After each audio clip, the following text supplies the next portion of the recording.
A new report says no evidence in fiscal wrongdoing by Brazil's suspended president Dilma Rousseff, and Turkey and Israel have ended a 6-year dispute. For teleSur's, I'm Reagan, and this is from the South. Thank you for being here with us. First off, we go to Brazil, where a report prepared by analysts in the Brazilian Senate said on Monday that there is no evidence that suspended President Dilma Rousseff participated in fiscal wrongdoing, one of the causes that led to the opening of the impeachment process against her. The report apparently states that there is no reason to continue the impeachment process because Rousseff did not participate in any manipulative schemes. The Senate Impeachment Commission has 72 hours to analyze this report. The vote over Rousseff's impeachment is tentatively scheduled for August 9th.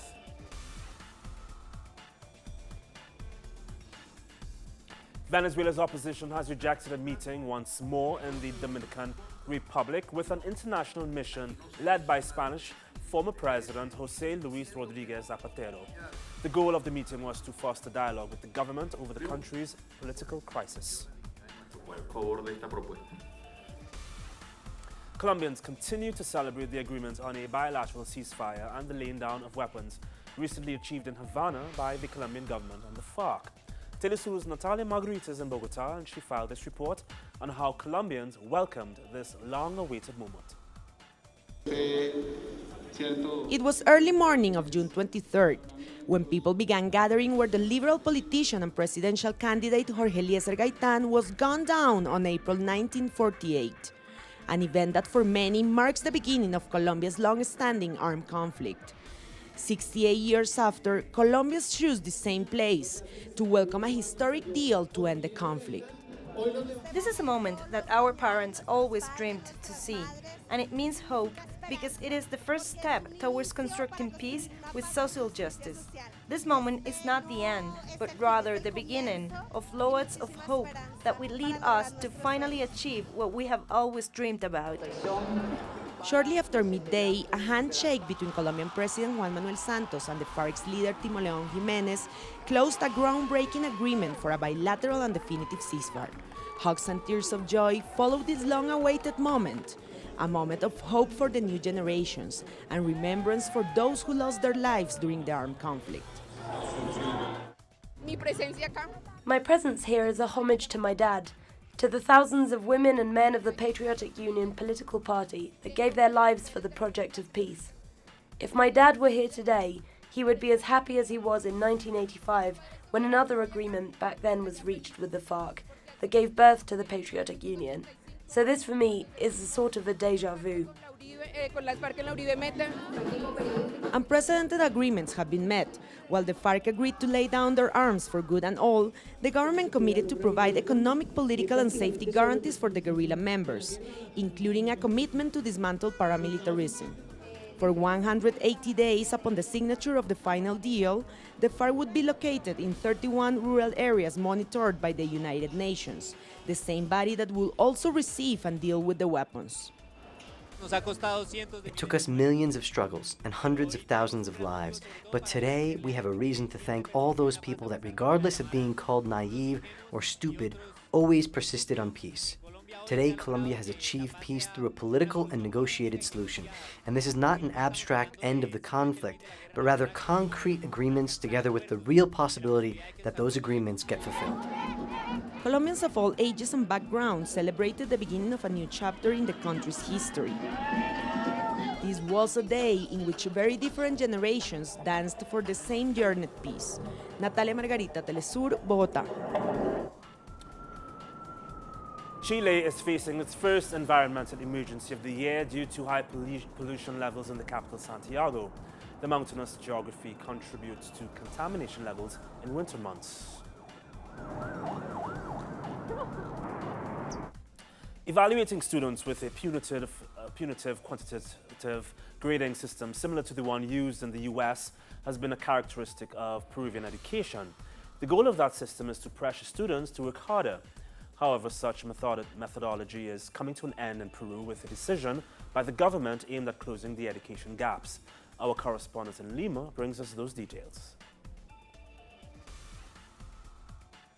The Peruvian government has decided to transform secondary education, opting for what is called formative teaching. This new system has as a main consideration the lifting of the self-esteem of the students, and that is why it eliminates quantitative evaluations. Instead, qualitative categories are used that go from beginning to learn to advanced learning. When the teacher evaluates in a formative manner, he has to accompany the process of learning of the child. He has to look into what the child is not accomplishing. Where is the difficulty? But not to punish, so that the teacher can reprogram the strategy. The new system will start in January of 2017, but to reach that goal, the Ministry of Education is already taking progressive steps. The main challenge that we have is to change in the teacher's culture, but also within the family. We always reduce performance of the student to a grade, but everyone is different. We all have more potential in some aspects, and it is a matter of identifying where the barriers are to be able to overcome them. This new system arrives at a time in which the country has approximately 50% of students that do not reach the expected goal, as the Ministry of Education admits. Rael Mora, TeleSur, Peru. On Sunday, Panama opened the long-delayed $5 billion expansion of its shipping canal amid cheering crowds. The move comes despite looming economic uncertainty in the shipping industry and a heated battle over billions in cost overruns.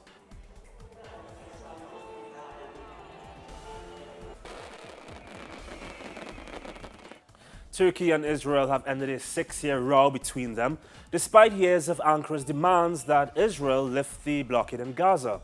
The mending in relations between them raises the prospect of eventual cooperation to exploit natural gas reserves with hundreds of billions of dollars under the Eastern Mediterranean.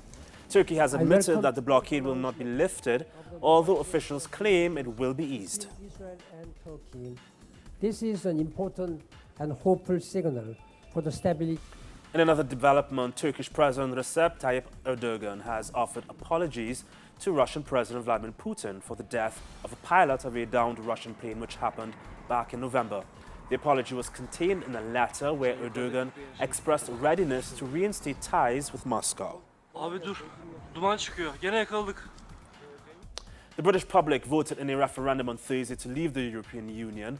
Prime Minister David Cameron wanted to remain, but while speaking in Parliament, he said the decision must be accepted. I don't take back what I said about the risks. It is going to be difficult. We've already seen that there are going to be adjustments within our economy, complex constitutional issues, and challenging new negotiation to undertake with Europe. But I am clear, and the Cabinet agreed this morning, that the decision must be accepted and the process of implementing the decision in the best possible way must now begin. At least 19 members of the Labour shadow cabinet and a total of 44 shadow ministers have resigned from the Labour Party. In addition to the resignations, Labour leader Jeremy Corbyn is facing a vote of no confidence after a secret ballot by MPs. Corbyn is being pressured to resign in the Brexit aftermath.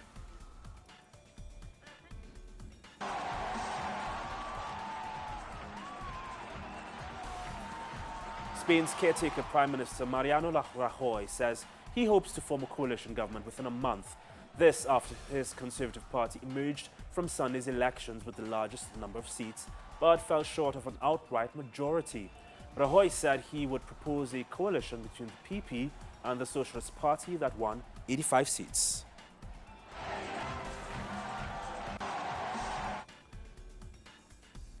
The U.S. Supreme Court has struck down a contentious abortion law in the state of Texas. The law imposed strict regulations on the procedure that made it harder for women to get an abortion. Justice Stephen Breyer's majority opinion for the court held that the regulations are medically unnecessary and violated a woman's constitutional right to obtain an abortion.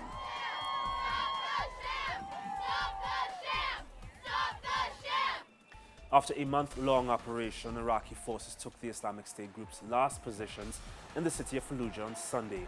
This means that they have taken full control over one of the strategic cities. Military pundits have viewed this victory as one carrying significant impact on Iraq's anti-terrorism campaign.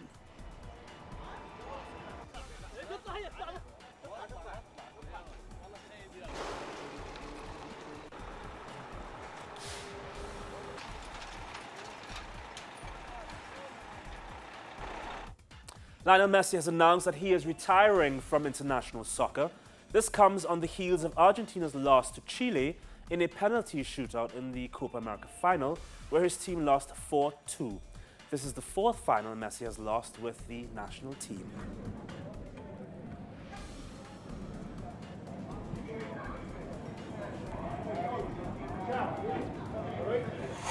And finally, around 1,000 revelers celebrated gay pride and sexual diversity on the streets of Cali in Colombia on Sunday.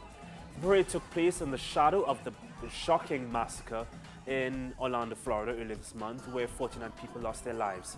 Many were of Latin descent.